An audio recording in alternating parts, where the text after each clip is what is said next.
Hello. This is a presentation to the International Congress of Social Work, Malaga, Spain, April 17th, 2024, by myself, Jerry Flourish, and Jeffrey Longhofer posthumously. If she asks you why, you can tell her that I told you, that I'm tired of castles in the air. I've got a dream I want the world to share, and castle walls just lead me to despair. Castles in the Air, 1970, Don McLean, the opening lyrics of his song.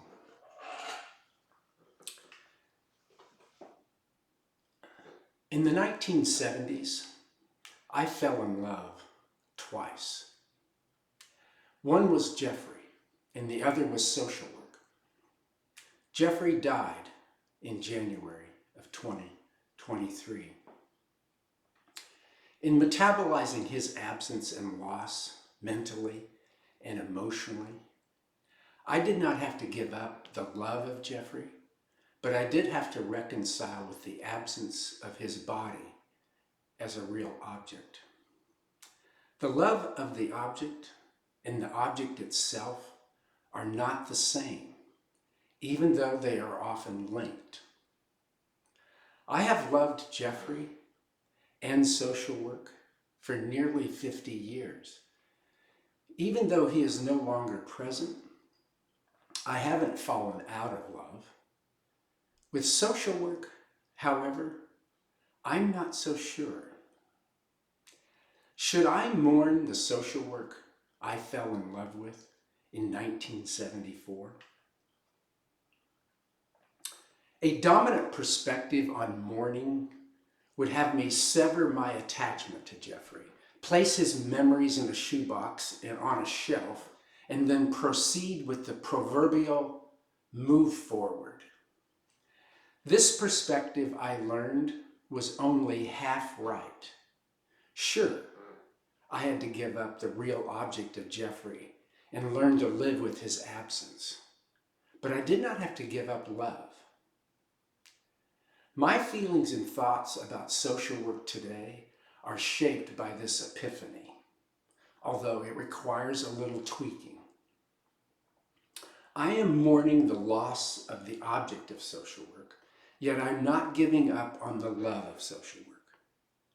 In Jeffrey's absence, I learned how important social work was to me.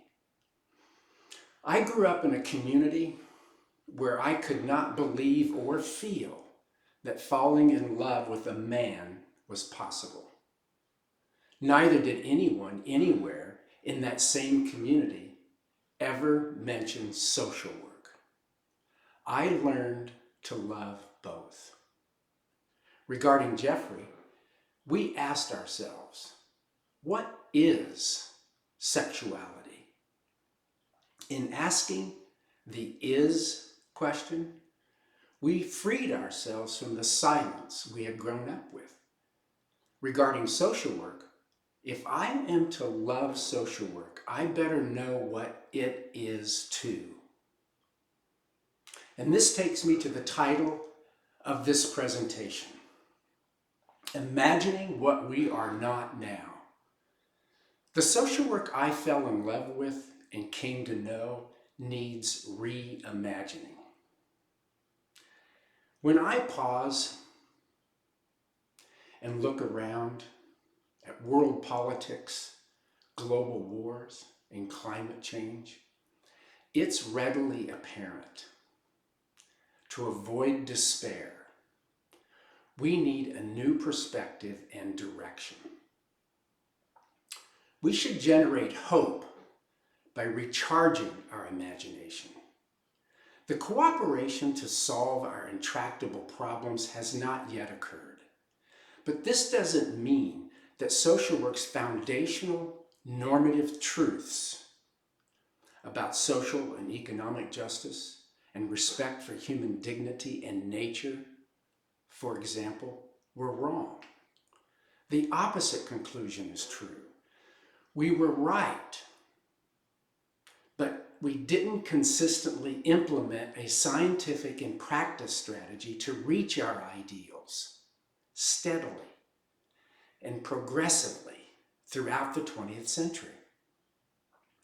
These ideals needed a robust philosophy that included normative truths as well as material truths, and the collective energy to facilitate deeper understandings of reality. Keeping the best of the past and reaching for new understandings, my love of social work can be kept alive while letting go of the castle walls of empiricist and positivist science, which excluded our normative truths from scientific imagination, investigation, and practice. Critical realism seeks to bring foundational normative truths back into the project of a science of social work. We humbly aim today to describe how a critical realist sensibility is the most robust perspective to generate hope for change. Our ideals weren't wrong. It was our strategy. Shaping a Science of Social Work, Professional Knowledge and Identity. A book published by Oxford University Press summarizes one effort of reflection and generative description of a critical realist perspective, a perspective that the collaborators believe was a fresh starting point for the development of a new strategy. The book's contributions are not perfect answers to the needed strategies.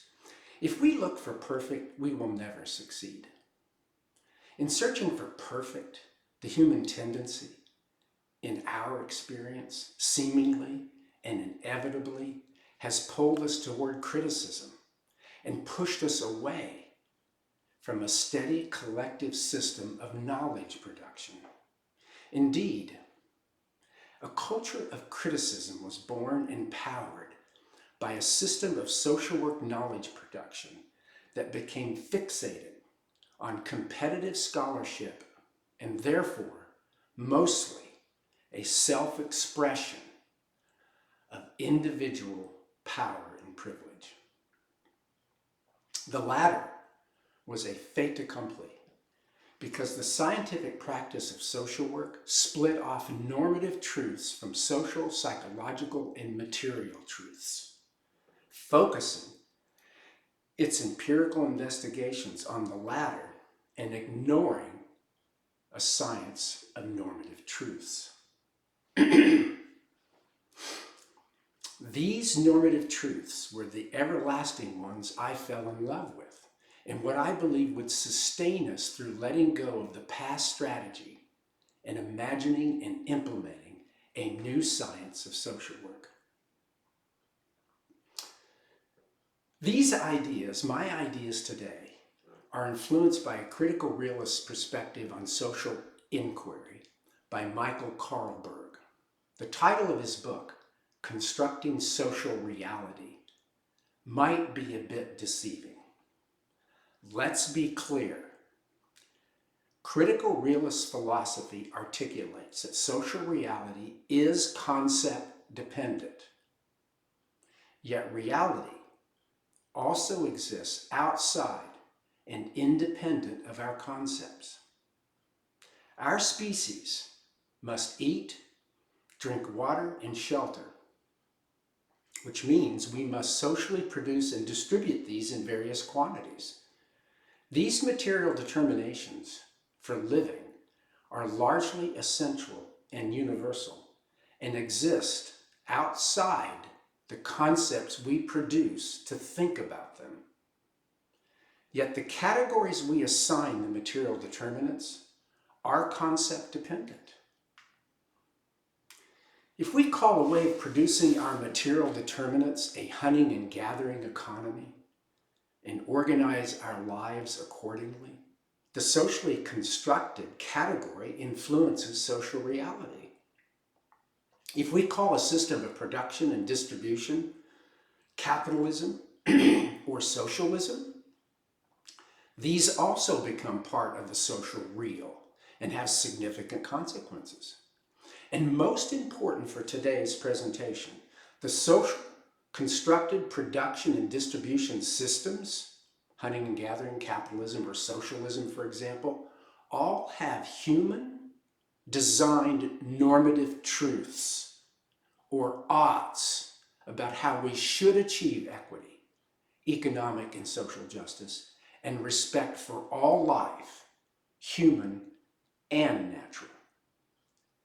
In short, for critical realism, social reality is always a double determination, social and material. The latter is not true of the pure natural world. Water doesn't have to think of itself to exist. Water doesn't have a social identity. Water doesn't create a language and categories to think of itself. Water doesn't have any oughts. Water exists or doesn't. Even though social reality is constructed as a human enterprise, and thus social work reality is constructed as a human enterprise, and social work is thus historical, this does not mean social work's normative truths are merely relative, meaning anything goes. Indeed, this is the most cynical view of social work, because if its normative truths have no constants over time, like social and economic justice, then all that matters is what group has the power to enforce their view, often with some degree of aggression and violence against any opposition.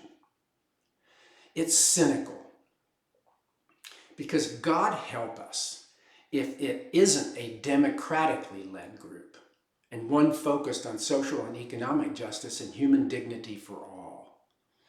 A social work philosophy of science must be robust enough to reconcile truth with relativity, with value relativity, and at the same time see social work's reality as a double determination.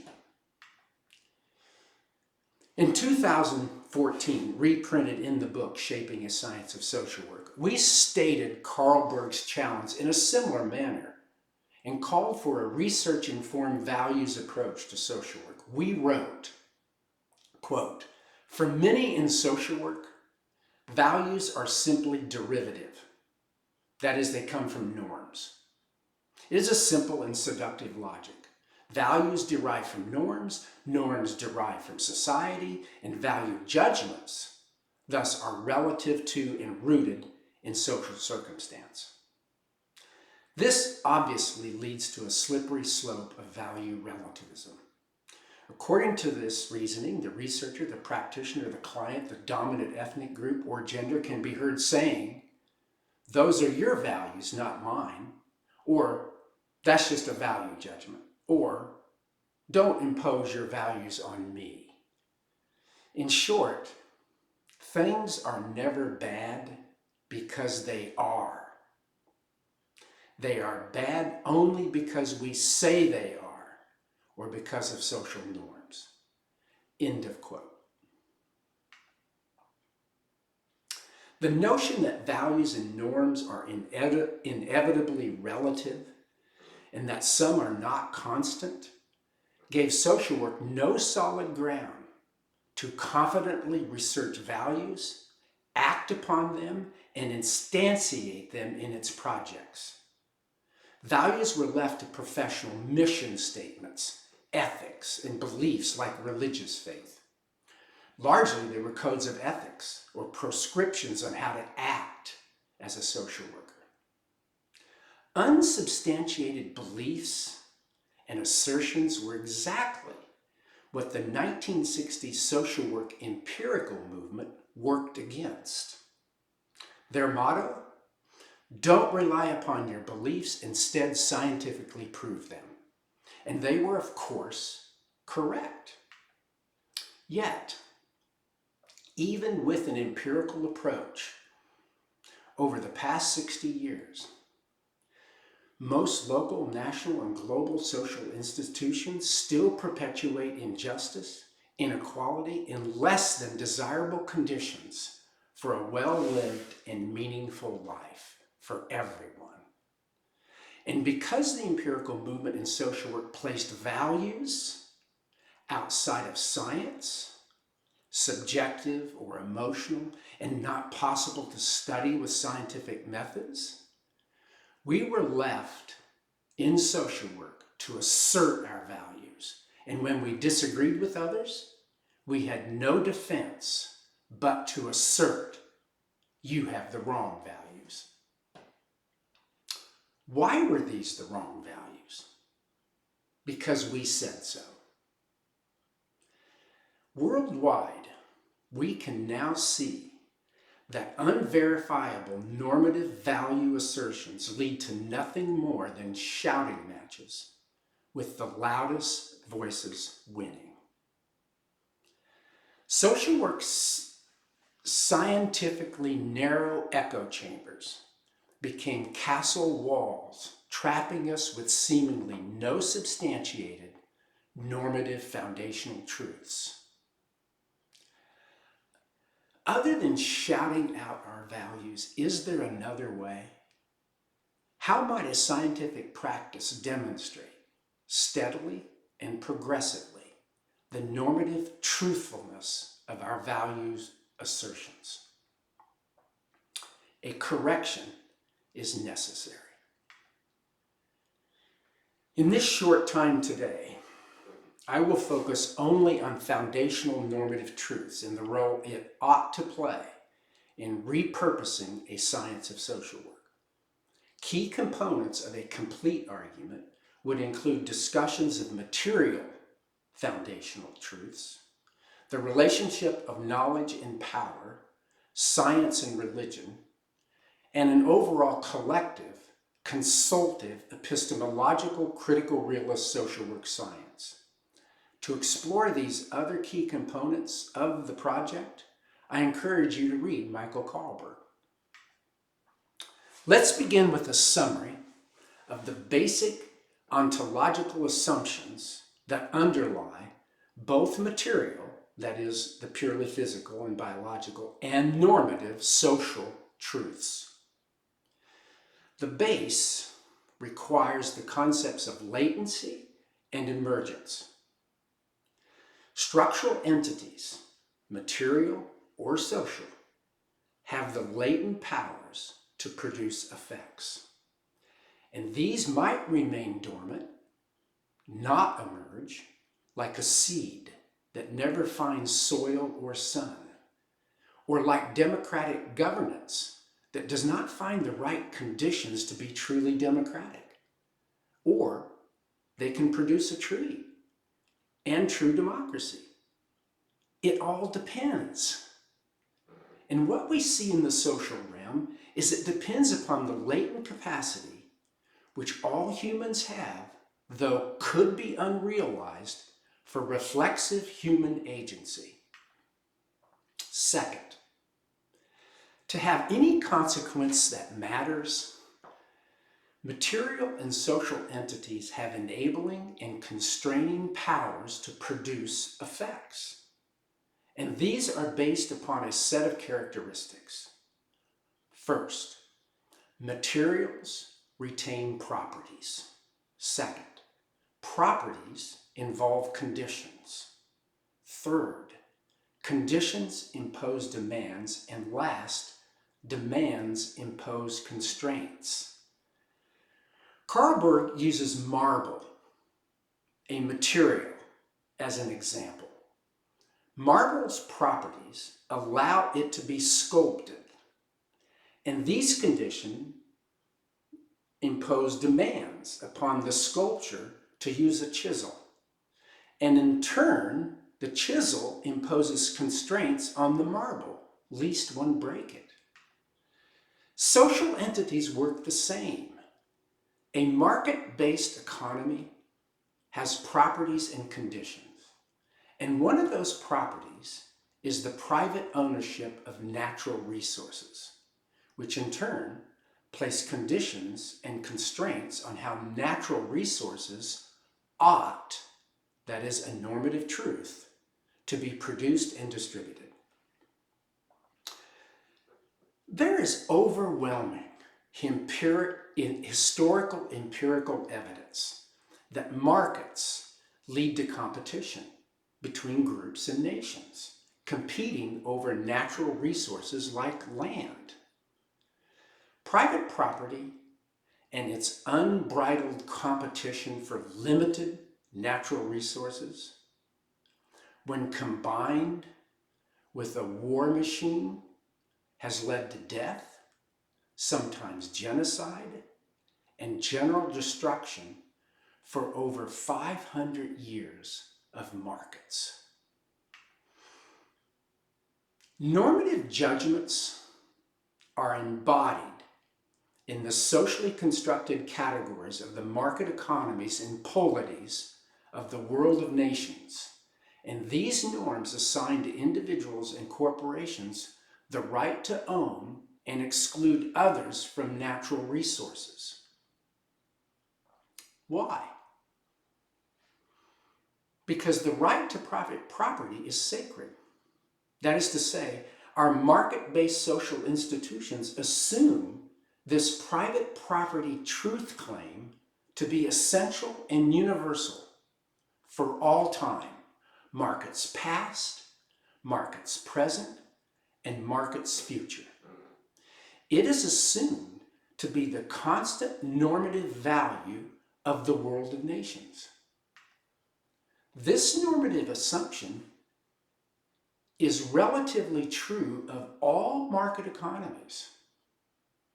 But is it true for all socially constructed economies, especially non-market ones?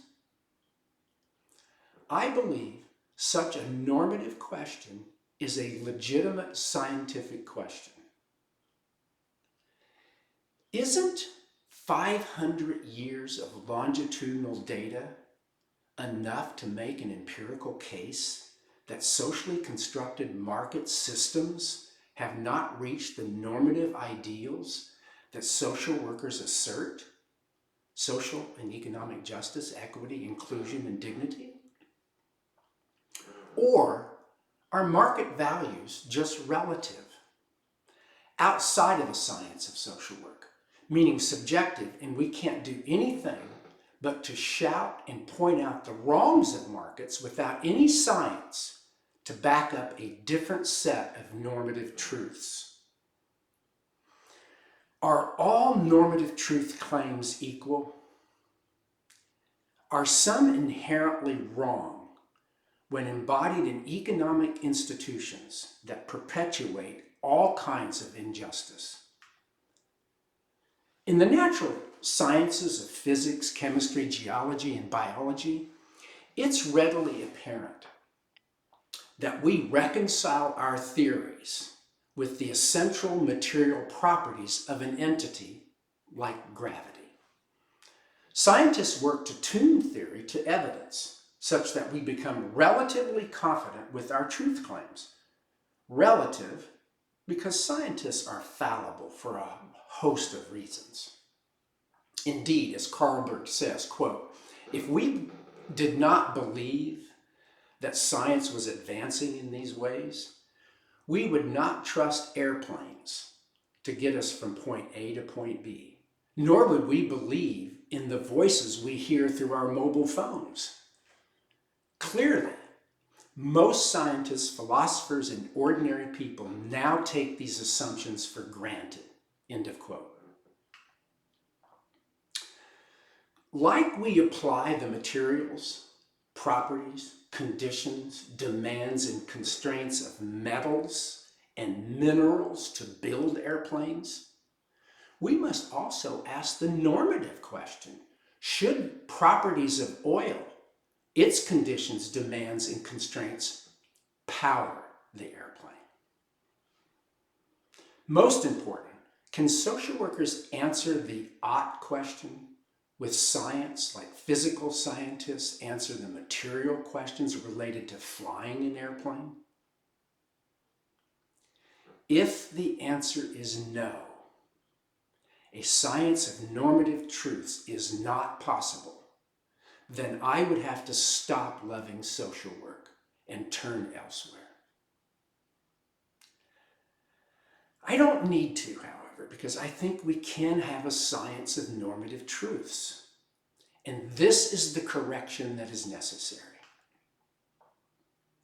How do we reconcile truth claims with the concept-dependent nature of social work science? Well, not easily, but for sure, a formula like the walls of empiricist and positivist science is not robust enough. Science, as it turned out, was much more complicated than the 20th century social workers wanted it to be. I apologize for the density of Carl Berg's answer to my question about truth and relativity, but the context today requires brevity. Carl Berg summarizes 4 forms of comprehension, or ways of framing a science of normative truths. He writes, quote, "We examine 3 ways that truth and relativity can be reconciled in the domain of the natural and social sciences. First, comprehension of a foundational truth can be relative to the perspectives of those who are engaged in its exploration. Second, comprehension of a foundational truth can be relative to the depth of insight of any given perspective generates as it is applied, explored, and elaborated over time.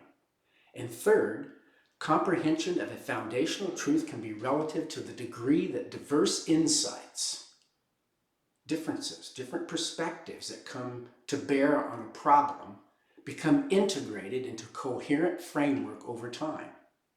Finally, he says, these 3 forms of comprehension enable us to consider a 4th, and it's the 4th that's the key for social work. The 4th is the relative embodiment of normative truths in the construction of social reality. Together, these 4 forms of comprehension, or you could say science, assist in conceptualizing how we build our social reality so that it is attuned to foundational normative truths, which in turn, in a constant 2-way interaction, enable and constrain our efforts to construct bodies of knowledge about social reality through a consultative epistemological method. In sum, societies have the material properties of social institutions, and these involve conditions that impose demands and constraints upon which normative truths flourish. We need to repurpose our 20th century methodology and move forward to a critical realist science of social work. Such a project would ask one broad question: what type of societies and persons would embody the normative truths we love so much? The research strategy would find evidence for foundational normative and material truths, and the practice strategy would seek to bake these research-based informed normative truths into our social institutions. I will not let go of the love of Jeffrey. I must, however, let go of the social work science that became conventional, like letting go of a lost object. But I don't have to stop loving social work's foundational normative truths. Jeffrey created a blessing for his friends and family. When I read it now, I see the foundational normative truths that I can still love. He wrote, "Let us know, hold, and love the earth, the air we breathe, the water we drink, the food we eat. Let us know, hold, and love one another for what we have in common, as much as for our differences. Let us find complexity, meaning, and purpose in our labor and our leisure. Let us live to listen with purpose, clarity, kindness, patience, and gratitude. Let us feel the presence as something much greater than ourselves, not to divide, but to unite. Let us live in peace with nature and the world of nations."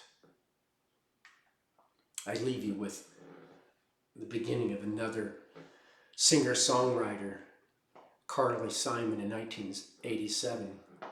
I like the opening lyrics of this song. I can't sing it. I don't have that ability. But here are the lyrics. Take a look around now. Change the direction. Adjust the tuning. Try a new translation. Don't look at your social work in the same old way. Take a new picture. Just because you don't see shooting stars doesn't mean it isn't perfect. Can't you see? It's the stuff that dreams are made of. It's the slow and steady fire. It's the stuff that dreams are made of. It's your heart and soul's desire. It's the stuff that dreams are made of. Thank you.